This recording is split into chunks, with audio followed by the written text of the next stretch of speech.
Assalomu alaykum qadrli yurtdoshlar, obunachilar. Mana bugun yoshlarimizni Toshloq tumani Zarkentdan kirib Marqataga beryapmiz. Mana baholasa undan oldingi bir oy oldin yoshlarimizni olib berdik. Mana ikkinchi etajga baholasa yana olib beryapmiz. Ko'rib turishlaringiz mumkin. Deyarli so'roq bo'lgan holat.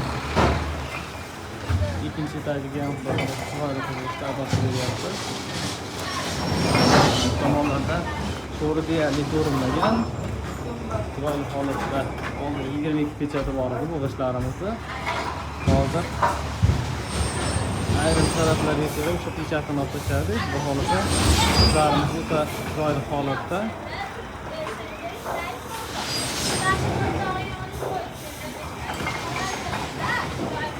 Bunga mana shunday ishlar kerak bo'lsa, bemalol aloqaga chiqishlaringiz mumkin. Chiroyli holatda yetkazib beramiz. Mana yaqindagi holat.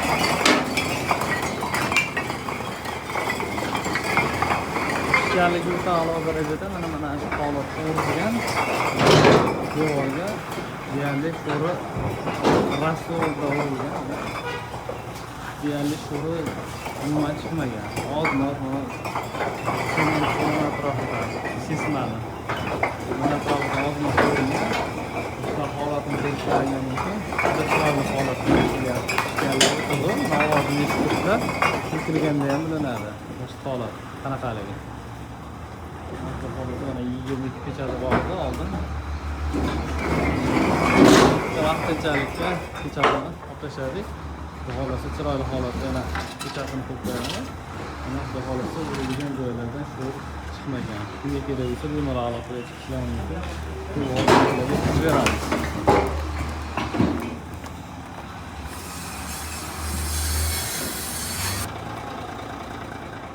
Ishlarimizni holati ko'rishlaringiz mumkin. Mana ichkaridagi holatiga mana baholasa bir oy oldin olib berganmiz. Mana atkasida yo'q. Mana chiroyli holatda turibdi ishlarimiz. Hech qanday muammosi yo'q. Bir oy ichida ham urilgandan keyin mana shuncha ikkinchi etajga harakat qilishgan. Baholasa hech qanday muammosi yo'qligi uchun mana qolganlarni olib qo'yishgan. 30 mingta 40 mingta olib beraverdik. Mana bu yerga kecha 10 mingta, mana 10 mingta qo'shib berilyapti. Chiroyli holatda manzilini so'raganlarga mana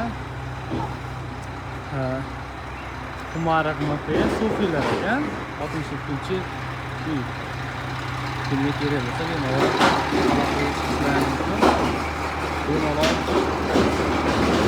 takaslarlar behijolat ishlarimiz mana muammosi chiqmagan.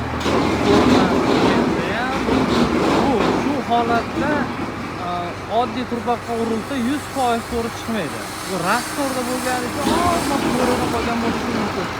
Yog'ingarchilik ko'p bo'lgani hisobi yomg'ir tekkaniga bo'lmasa rastorda bo'lsa ham ya'ni umuman 100% sho'r chiqmaydi. Ana shu holatda. Lekin biz 100% sho'r chiqmaydi garantiya deb olib kelinmiz. Ozmoz chiqishi mumkin deb olib kelyapmiz. Mana ko'rishlaringiz mumkin umuman sho'r chiqmaydi. Shuning uchun mana qayta zakaz qilishyapti.